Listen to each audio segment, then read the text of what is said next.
चलिए, मेरा गांव मेरा देश की करते हैं शुरुआत में आपके साथ आशुतोष चतुर्वेदी। देखिए, संसद में बीजेपी सांसद रमेश बिधूड़ी के बयान पर बवाल बढ़ गया है। आम आदमी पार्टी नेता संजय सिंह ने कार्रवाई की मांग की है। आरजेडी सांसद मनोज झा ने कहा, मैं बिधूड़ी जी को इसके लिए दोषी नहीं मानता हूं, क्योंकि इस तरीके की जुबान को शह कौन दे रहा है। कांग्रेस सांसद प्रमोद तिवारी ने कहा, रमेश बिधूड़ी को पार्टी से निकाला जाए, उन्हें सदन में भी बने रहने का अधिकार नहीं। नेशनल कॉन्फ्रेंस के नेता उमर अब्दुल्ला ने कहा, उनके शब्दों से जाहिर है कि मुस्लिमों के लिए बीजेपी की सोच क्या है। लोकसभा स्पीकर ने रमेश बिधूड़ी से बात की, भाषा की मर्यादा का ध्यान रखने को लेकर चेतावनी दी गई।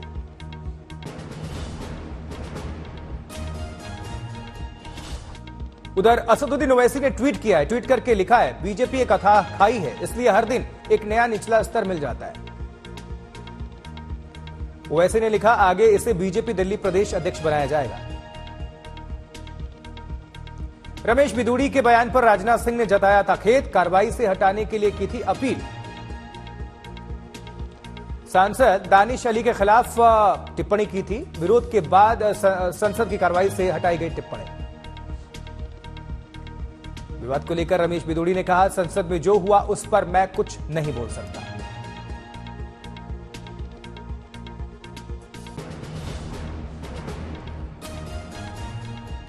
वहीं सूत्रों के हवाले से खबर, दानिश अली ने स्पीकर को चिट्ठी लिखकर सदस्यता रद्द करने की मांग की है।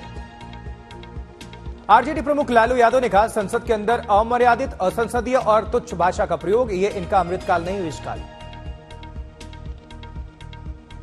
बिहार सरकार के मंत्री संजय झा ने कहा, देश में जो माहौल बनाया जा रहा है ये बिल्कुल गलत है। बिधूड़ी के बयान पर डॉक्टर हर्षवर्धन ने कहा, शोर की वजह से मैं नहीं सुन पाया था कि क्या कहा जा रहा है। हालांकि डॉक्टर हर्षवर्धन ठीक बगल में बैठे थे। सीपीएम नेता सुभाषिनी अली ने कहा, हेट स्पीच का मामला, सदस्यता होनी चाहिए रद्द।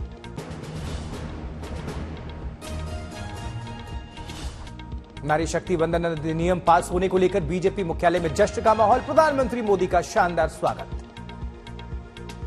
मुख्यालय में पहुंचते ही महिला कार्यकर्ताओं ने किया स्वागत, धन्यवाद देते हुए नारेबाजी। बीजेपी अध्यक्ष जेपी नड्डा भी थे मौजूद, प्रधानमंत्री मोदी की अगवानी करते हुए मंच पर आए। मंच पर फूल मालाओं के साथ पीएम मोदी का स्वागत। पीएम मोदी ने सिर झुकाकर स्वीकार किया अभिवादन।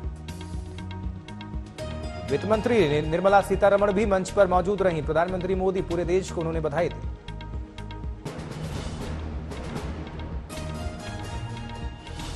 पीएम मोदी ने कहा, आरक्षण बिल पास होने के बाद राष्ट्र निर्माण में बढ़ेगी महिलाओं की भूमिका। महिलाओं के इसी कौशल का, उनकी लीडरशिप का उपयोग अब आने वाले दिनों में देश को होने वाला है। हमारी संसद में भी नारी शक्ति का महत्व दिखा है। वहीं बिल को लेकर हो रही राजनीति पर पीएम मोदी ने कहा, जो वादा किया था उसे पूरा किया है। 3 दशक से बात हो रही थी, नहीं हो पा रहा था, आज ये संभव हुआ है।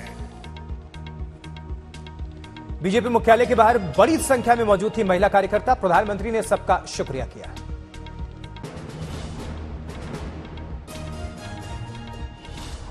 महिला आरक्षण बिल को लेकर राहुल गांधी ने उठाए सवाल, अभी से क्यों नहीं लागू किया जा रहा कानून, सरकार तय करे वक्त सीमा।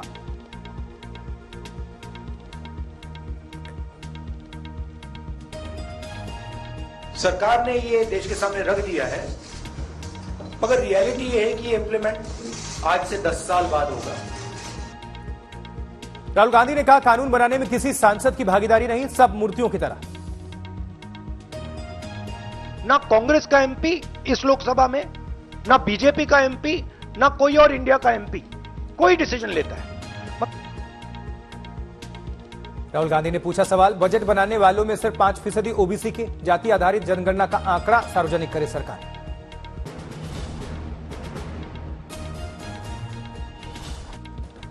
नारी शक्ति वंदन अधिनियम पास होने से लोकसभा और विधानसभा में 33% आरक्षण, राज्यसभा और विधान परिषद में लागू नहीं। एससी एसटी कैटेगरी में मिले आरक्षण पर लागू होगा यह कानून, ओबीसी को आरक्षण के लिए संशोधन खारिज। 2024 चुनाव में लागू नहीं होगा महिला आरक्षण कानून, रखी गई शर्तें। नई जनगणना के बाद ही लागू होगा नया कानून, लोकसभा और विधानसभा का परिसीमन भी जरूरी। परिसीमन के बाद आरक्षित सीटों का रोटेशन, 15 साल के लिए दिया जाएगा आरक्षण।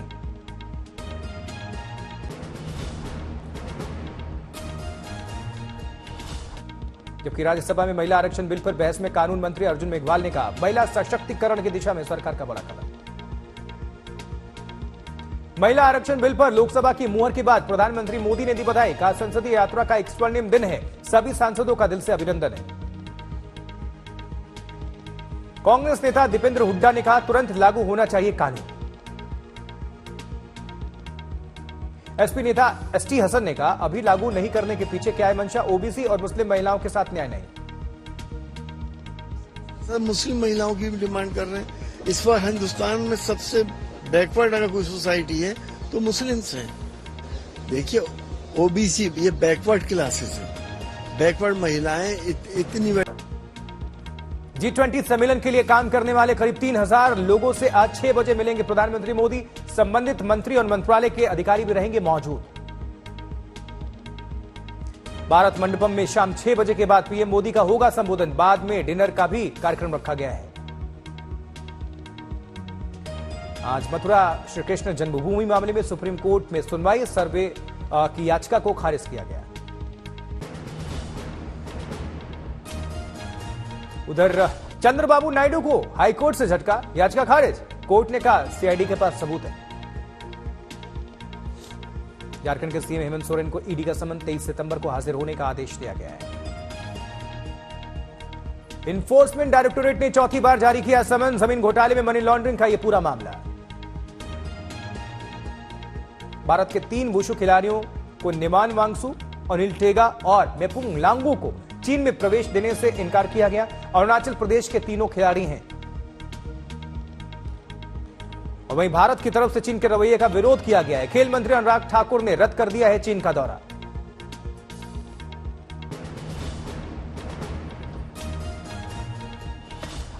वहीं कोटा में परिवर्तन संकल्प यात्रा के समापन सभा में असम के सीएम हिमंता बिस्वा शर्मा का बड़ा बयान, उदयपुर जैसा कन्हैया कांड मेरे यहां होता तो हिसाब बराबर कर देता।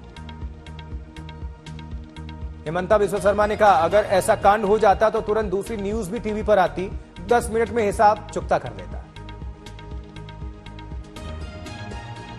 लोकसभा चुनाव से पहले संघ प्रमुख का यूपी प्रवास, 4 दिन के दौरे पर आए लखनऊ। जबकि संघ पदाधिकारियों के साथ बैठक और कामकाज की समीक्षा, सरकार और संगठन के समन्वय पर भी चर्चा। सनातन धर्म पर उदयनिधि के बयान वाला मामला सुप्रीम कोर्ट में और कोर्ट ने जारी किया है उदयनिधि स्टालिन को नोटिस।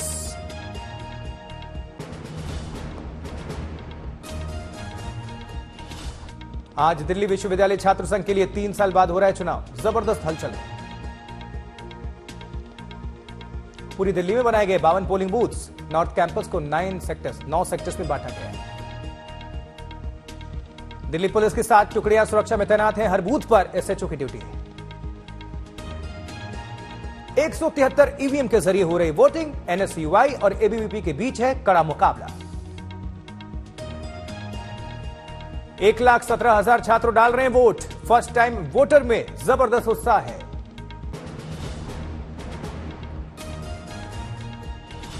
सरयू एक्सप्रेस में महिला कांस्टेबल पर हुए हमले को लेकर बड़ी खबर है। आरोपियों के साथ पुलिस की मुठभेड़ हुई है और इस एनकाउंटर में मुख्य आरोपी नसीम ढेर हो चुका है, 2 अन्य अपराधी जख्मी हुए हैं। अयोध्या पुलिस और एसटीएफ का ज्वाइंट ऑपरेशन, 2 पुलिस वाले भी जख्मी बताए जा रहे हैं। सावन मेले के दौरान सरयू एक्सप्रेस में महिला मुख्य आरक्षी पर हुआ था यह हमला, लखनऊ ट्रॉमा सेंटर में चल रहा है इलाज।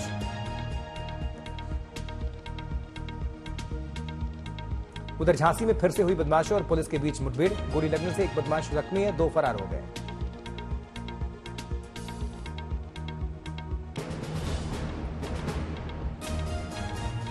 जबकि अगली खबर हरियाणा से, जहां हरियाणा के पानीपत में बेखौफ अपराधी हैं, 3 महिलाओं के साथ गैंगरेप की वारदात सामने आई है, 1 की मौत हो गई है। बदमाशों ने घर में घुसकर दरिंदगी किया है, परिवार वालों को बंधक बना लिया। प्रवासी मजदूरों का यह पूरा परिवार बताया जा रहा है। बदमाशों ने धमकी दी है, पुलिस में जाने पर कर देंगे हत्या। महोबा में पूजा करने गई महिला का तालाब में शव मिला है। दुष्कर्म के बाद हत्या करने का आरोप।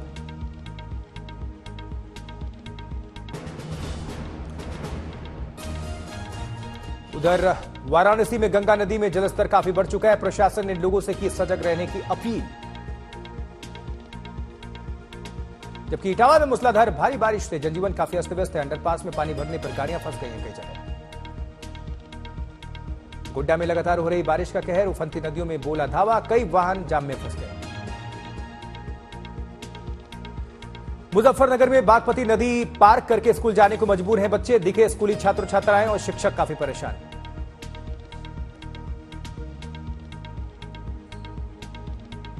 उधर सीहोर में भारी बारिश से पार्वती नदी उफान पर है। नदी का पानी पुल से ऊपर गुजर गया। जबकि अगली खबर फतेहपुर से। फतेहपुर सीकरी की इमारत से गिरने के बाद विदेशी महिला पर्यटक की मौत हो गई है। रेलिंग टूटने की वजह से हादसा बताया जा रहा है। फ्रांस की रहने वाली थी 61 साल की एस्मा। हादसे के बाद प्रशासन में हड़कंप, जांच के आदेश। सोनीपत में अवैध रूप से शराब बेचने वाली दुकानों पर छापेमारी, बड़ी मात्रा में शराब जब्त किया गया है।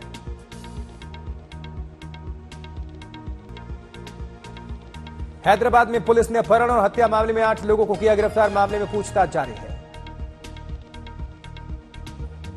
संभल में भारत का प्रसिद्ध मेला गणेश चौथ में खाद्य विभाग की छापेमारी। मेले में लगी जूस की दुकानों पर निकले सड़े हुए फल। उधर मुंगेर में भूत चढ़ाने के डर से पिता ने कर दी ओझा की हत्या, आरोपी गिरफ्तार।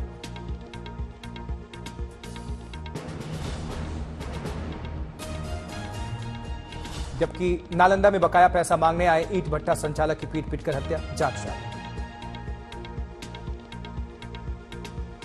सोनीपत में 2 गुटों में हुए झगड़े में एक युवक की जान चली गई। मृतक पर किए गए चाकू से प्रहार।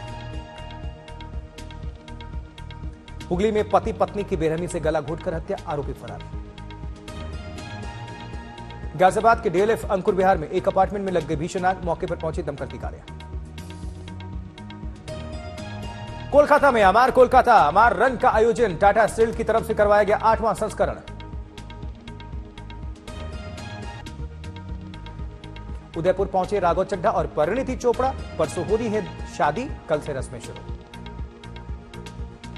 दिल्ली और पंजाब के मुख्यमंत्री कल पहुंचेंगे उदयपुर। करीबी दोस्त और रिश्तेदार भी मौजूद। परिणीति पहनेंगी मनीष मल्होत्रा का डिजाइनर लहंगा, तो स्टेटमेंट ज्वेलरी के साथ लुक कंप्लीट करेंगे।